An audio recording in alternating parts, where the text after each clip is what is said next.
Hello everyone, स्वागत है आपका फिर से एक नए वीडियो में। तो दोस्तों 13 से 15 सितंबर के बीच एक और आईपीओ ओपन होने जा रहा है, आरआर काबिल लिमिटेड। तो आज के इस वीडियो में हम दोस्तों इस आईपीओ के बारे में कंप्लीट डिटेल में बात करेंगे। इस कंपनी के बिजनेस, फाइनेंशियल्स एंड फंडामेंटल्स को देखेंगे, आईपीओ डिटेल्स को देखेंगे और इस आईपीओ का जीएमपी देखेंगे। तो आप अगर इस आईपीओ में इंटरेस्टेड है तो इस वीडियो को अंत तक जरूर देखिएगा। इस वीडियो को देखने के बाद दोस्तों इस आईपीओ से रिलेटेड आपके सारे डाउट क्लियर हो जाएंगे। तो चलिए दोस्तों शुरू करते हैं वीडियो को।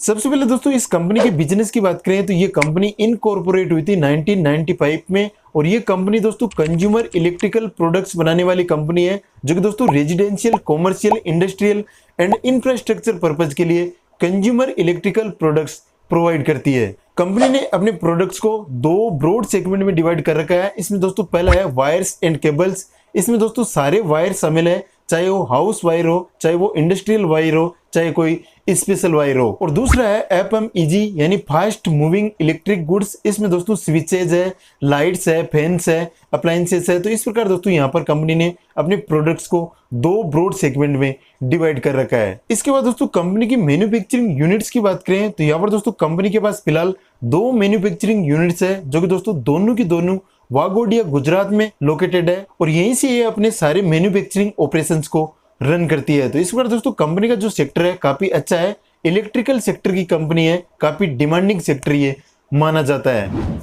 आईपीओ की इंपोर्टेंट डेट्स की बात करें तो यहाँ पर दोस्तों ये आईपीओ 13 से 15 सितंबर के बीच ओपन रहेगा। इस आईपीओ का अलॉटमेंट होगा 21 सितंबर को, इस आईपीओ का रिफंड आएगा 22 सितंबर को, डिमेरिट्स में शेयर आएंगे 25 सितंबर को, और इस आईपीओ की लिस्टिंग होगी 26 सितंबर को। और इस आईपीओ में यूपीआई मैंडेट के लिए जो कट ऑफ टाइम है वो 5 PM है, यानी 15 सितंबर को 5 PM तक आप इस आईपीओ का पेमेंट कर सकते हैं। आईपीओ में इंपोर्टेंट लॉट्स की बात करें तो यहाँ पर दोस्तों रिटेल कैटेगरी के लिए मिनिमम एक लॉट है, जिसमें आपको 14 शेयर मिलेंगे।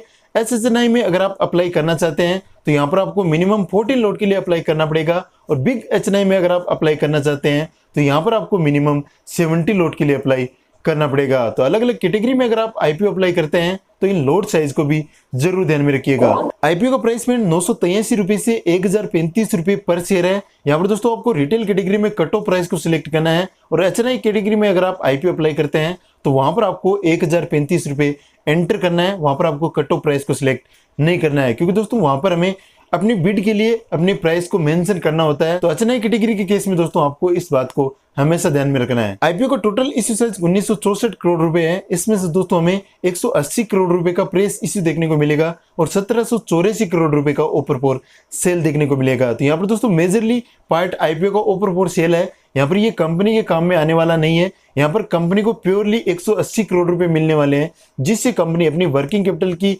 रिक्वायरमेंट को पूरा कर सकती है, अन्य किसी काम में इसको यूटिलाइज कर सकते हैं। लेकिन दोस्तों मेजरली पार्ट यहाँ पर ओपर फोर सेल है।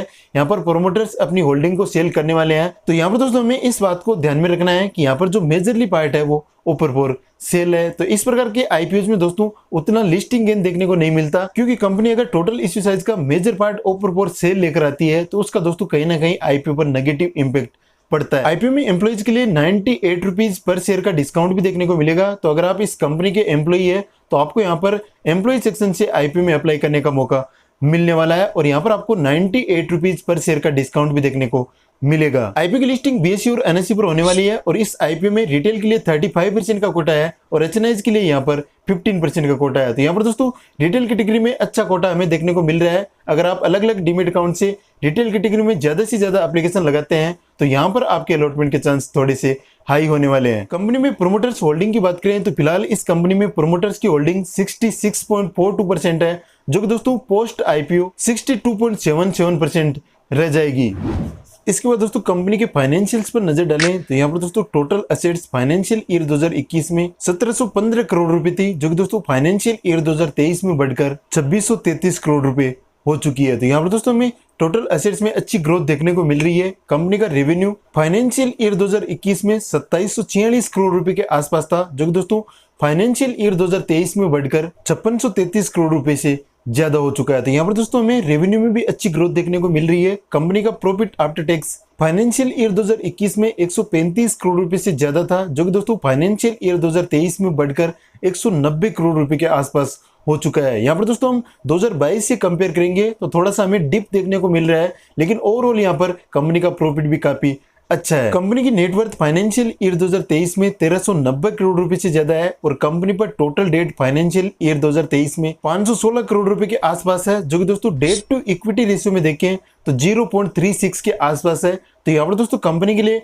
डेट उतना बड़ा कंसर्न नहीं है। यहाँ पर कंपनी अपने डेट को कभी भी रीपे कर सकती है। यहाँ पर दोस्तों कंपनी का डेट टू इक्विटी रेशियो 1 से कम है, तो यहाँ पर ये कंपनी के लिए कोई भी बड़ा इश्यू नहीं है। जिस भी कंपनी का डेट टू इक्विटी रेशियो 1 से कम होता है तो वो कंपनी के लिए अंडर कंट्रोल सिचुएशन है। यहाँ पर दोस्तों कंपनी अपने एक्सपेंशन के लिए डेट को एक्वायर करती रहती है और उसको रीपे भी करती रहती है। तो यहाँ पर दोस्तों डेट कंपनी के लिए उतना बड़ा इश्यू नहीं है। तो यहाँ पर दोस्तों ओवरऑल कंपनी के फाइनेंशियल्स काफी अच्छे हैं, कंपनी का रेवेन्यू भी अच्छा है, कंपनी का प्रॉफिट भी अच्छा है। इसके बाद दोस्तों इस कंपनी के वैल्यूएशन पर नजर डालें तो यहाँ पर दोस्तों इस कंपनी का पी यानी प्राइस टू अर्निंग रेशियो 60 के आसपास है, जो कि दोस्तों पीयर से कंपेयर करेंगे तो यहाँ पर ये कंपनी एक डिसेंट वैल्यूएशन पर आ रही है। यहाँ पर हम पीयर्स को देखें तो हेवल्स इंडिया लिमिटेड है 79 के पीई पर लिस्ट है, पॉलीकैब इंडिया लिमिटेड है 62 के पीई पर लिस्ट है, केई इंडस्ट्रीज लिमिटेड है 49 के पीई पर लिस्ट है, फिनोलेक्स केबल्स लिमिटेड है 34 के पीई पर लिस्ट है, विगार्ड इंडस्ट्रीज लिमिटेड है 72 के पीई पर लिस्ट है, Crompton Greaves consumer electricals limited है 41 के पीई पर लिस्ट है और लास्ट है बजाज इलेक्ट्रिकल्स लिमिटेड, जो कि दोस्तों 62 के पी पे लिस्ट है। तो यहाँ पर दोस्तों हम पीयर से कंपेयर करेंगे तो कहीं ना कहीं ये कंपनी डिसेंट वैल्यूएशन पर आ रही है, एवरेज वैल्यूएशन पर आ रही है। इसको हम दोस्तों सस्ता भी नहीं कर सकते, इसको हम महंगा भी नहीं कर सकते। कंपनी का आरओई 14% के आसपास है, आरओसी 15% के आसपास है, जो कि दोस्तों डिसेंट है, ईपीएस 17% के आसपास है और रिटर्न ऑन नेटवर्थ 13% के आसपास है। तो यहाँ पर दोस्तों कंपनी का वैल्यूएशन डिसेंट है, कंपनी एक डिसेंट वैल्यूएशन पर आ रही है। आईपीओ लाने के ऑब्जेक्ट्स की बात करें तो यहाँ पर दोस्तों कंपनी ने आईपीओ लाने के 2 ऑब्जेक्ट्स बताए हैं। इसमें दोस्तों एक है सर्टेन बोरिंग्स को रीपे करना, जो कि दोस्तों बिल्कुल भी अच्छी बात नहीं है। अगर कोई कंपनी आईपीओ के थ्रू फंड रेज करके अपने बोरिंग्स को रीपे करती है तो ये बिल्कुल भी अच्छी बात नहीं है। कंपनी को अपने लोन को अपने प्रॉफिट के पैसे से रीपे करना चाहिए, पब्लिक के थ्रू फंड रेज करके उसको रीपे नहीं करना चाहिए। और यहाँ पर दोस्तों दूसरा है जनरल कॉर्पोरेट पर्पज। अब हम दोस्तों इस आईपीओ का ग्रे मार्केट प्रीमियम देख लेते हैं, जिससे हमें पता चलेगा कि इस आईपीओ में हमें लिस्टिंग गेन कितना होगा, इस आईपीओ की ग्रे मार्केट में डिमांड कैसी है। तो यहाँ पर दोस्तों इस आईपीओ का लेटेस्ट ग्रे मार्केट प्रीमियम 260 रुपए चल रहा है और इस आईपीओ में लोड साइज 14 शेयर्स का है। इस हिसाब से दोस्तों देखिए तो यहाँ पर दोस्तों हमें 3640 रुपए का लिस्टिंग गेन आज की कंडीशन में शो हो रहा है। दोस्तों मैं हमेशा बोलता हूँ कि यहाँ पर जो ग्रे मार्केट में डिमांड होती है वो हमेशा टेम्परेरी होती है, उसमें हमें कमी या वृद्धि देखने को मिल सकती है। तो आने वाले दिनों में दोस्तों इस आईपीओ की डिमांड बढ़ भी सकती है, कम भी हो सकती है, लेकिन दोस्तों आज की कंडीशन में इस आईपीओ में हमें 25% के आसपास का लिस्टिंग गेन शो हो रहा है, जो कि दोस्तों लिस्टिंग गेन के पॉइंट ऑफ व्यू से काफी अच्छा माना जाता है। अगर किसी आईपीओ की डिमांड ग्रे मार्केट में 20% से ऊपर होती है तो वो काफी सेफ माना जाता है और लिस्टिंग गेन के पॉइंट ऑफ व्यू से भी आईपीओ काफी अच्छा माना जाता है। तो यहाँ पर दोस्तों इस आईपीओ की डिमांड 25% के आसपास है, तो यहाँ पर हम लिस्टिंग गेन के पॉइंट ऑफ व्यू से इस आईपीओ को अच्छा मान सकते हैं। अब हम दोस्तों फाइनल कंक्लूजन की बात करते हैं कि हमें इस आईपीओ में अप्लाई करना चाहिए या नहीं करना चाहिए। तो यहाँ पर दोस्तों अगर आप लिस्टिंग गेन के पॉइंट ऑफ व्यू से इस आईपीओ को देख रहे हैं तो फिलहाल दोस्तों आपको वेट करना है। अगर इसकी ग्रे मार्केट में डिमांड लास्ट डे तक इसी प्रकार बनी रहती है तो यहाँ पर दोस्तों डेफिनेटली आप इस आईपीओ में अप्लाई कर सकते हैं, आपको यहाँ पर अच्छा लिस्टिंग गेन देखने को मिलेगा। फिलहाल की कंडीशन में भी दोस्तों यहाँ पर 25% के आसपास का लिस्टिंग गेन शो हो रहा है, तो ये लिस्टिंग गेन के पॉइंट ऑफ व्यू से आईपीओ काफी अच्छा होने वाला है। और लॉन्ग टर्म के हिसाब से अगर आप इस कंपनी को देख रहे हैं तो यहाँ पर दोस्तों कंपनी एक डिसेंट वैल्यूएशन पर आ रही है। यहाँ पर हम इसको सस्ता भी नहीं कर सकते, इसको हम महंगा भी नहीं कर सकते और कंपनी की जो एवरेज ग्रोथ है वो भी काफी अच्छी है, कंपनी के फाइनेंशियल्स और फंडामेंटल्स भी काफी अच्छे लग रहे हैं। तो यहाँ पर दोस्तों लॉन्ग टर्म के हिसाब से इस कंपनी को आप देख रहे हैं तो लॉन्ग टर्म के हिसाब से भी कंपनी काफी अच्छी लग रही है। ये दोस्तों मेरा पॉइंट ऑफ व्यू है। आपको शेयर मार्केट में किसी प्रकार का इन्वेस्टमेंट करने से पहले अपने फाइनेंशियल एडवाइजर की सलाह जरूर लेनी चाहिए।